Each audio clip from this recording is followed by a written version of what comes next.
Welcome guys to another video of my channel. In today's video, I will be explaining the cosmology of Self-Reference Engine. Self-Reference Engine is a science fiction Japanese novel. The book is a collection of short stories that, although seemingly unconnected on the surface, are tied together by recurring characters and concepts.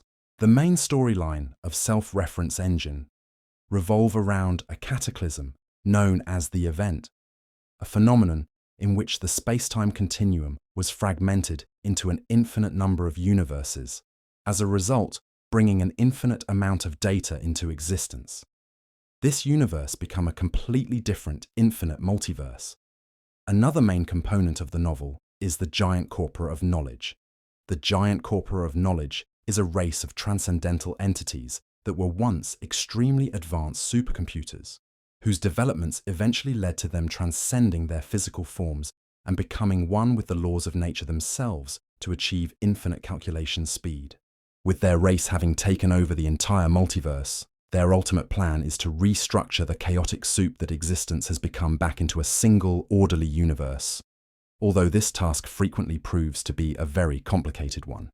Before the event took place, 26 mathematicians simultaneously thought of an ultimate and very simple to understand theorem. This theorem made almost all mathematical fields crystal clear. In addition to explaining everything there is to know on the universe, it is the A to Z theorem. 3 weeks after the publication of the A to Z theorem, the event took place. The theorem broke into several chains of meaningless characters. The event is compared to a story. In this story, a librarian clumsily dropped a book in which countless universes were recorded. The pages flew all over the place, and the librarian could not put the pages back in order because he did not know it. Of course, it's hard to rearrange endless pages, as the world is continuously changing after the event, so it's hard to define truth. Truths arise and are annihilated with each evolution of the world, and the theorems to define the state of the world follow one another. Even after having reached the theorem Z to Z, the world continues to change, and it is necessary to use transfinite numbers of theorems, which each define one of the universes of the multiverse. To number all the universes of the multiverse, it would be necessary to use a progression of large cardinal numbers.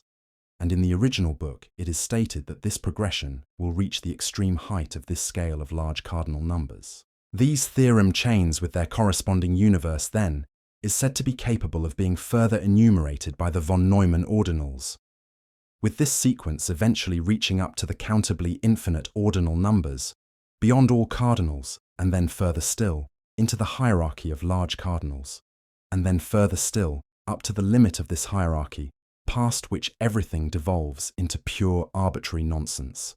To summarize, basically, the base multiverse was fractured in numerical sequence that reached all large cardinal properties or numbers, reaching even ordinal numbers.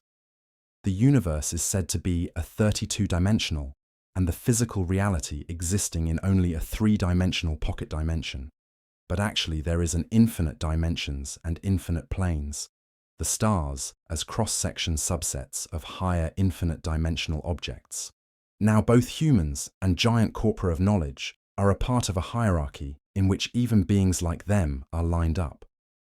This hierarchy is called the hierarchy of knowledge, where the giant corpora of knowledge is a level above humanity in that ladder. And the difference between them is likened to that of a writer and a work of fiction.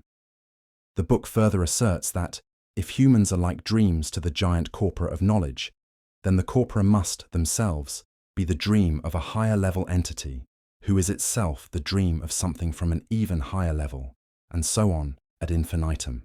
Next, we have Alpha Centauri. There is a mysterious entity called the Starman of Alpha Centauri that exists 30 levels of existence above the giant corpora of knowledge. Alpha Centauri is unreachable by the giant corpora, even if they use all the universes as their essence. Despite their aforementioned knowledge and understanding of an infinite number of dimensions, the corpora, as said, were taken completely off guard by Alpha Centauri's appearance.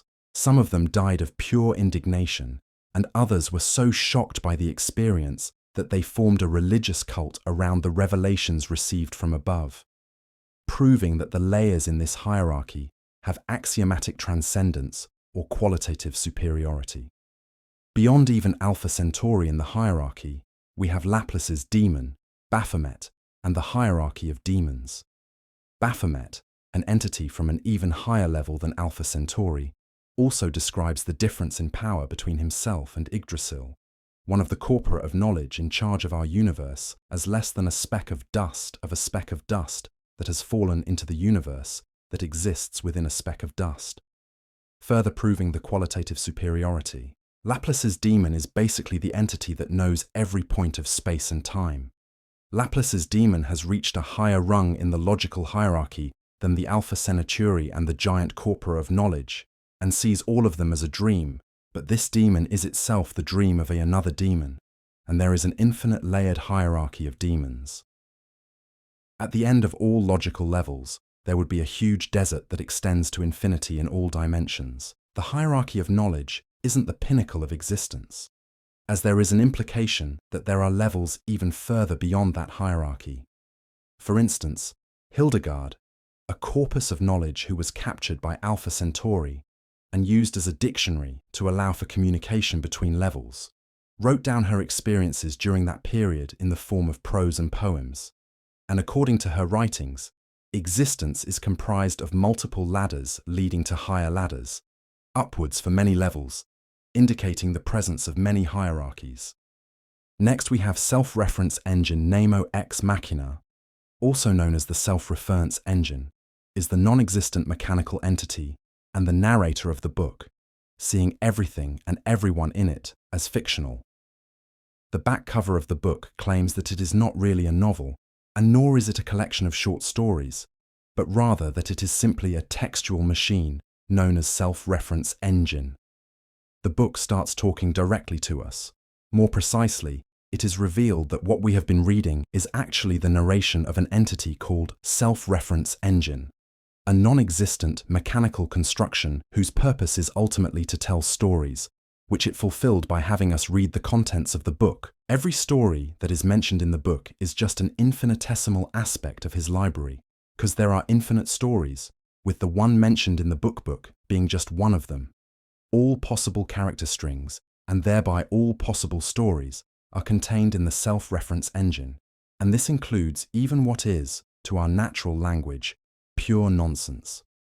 All of this, but only the shell of self-reference engine, which was created due to its own act of narration. His true form lies beyond utter nothingness, ending all stories, books, etc. Now, once upon a time, self-reference engine was thought to be the strongest verse because of its broken maths theorems and having modal realism, but after the change in tiering system of Verse's Battle Wiki, it scales only to outer or high outer. And in character stats and profiles, it may reach to extraversal tier, but the hierarchy requires more context for this. Anyways, the video ends here. Hope you enjoyed it. If you did, don't forget to subscribe, like and share.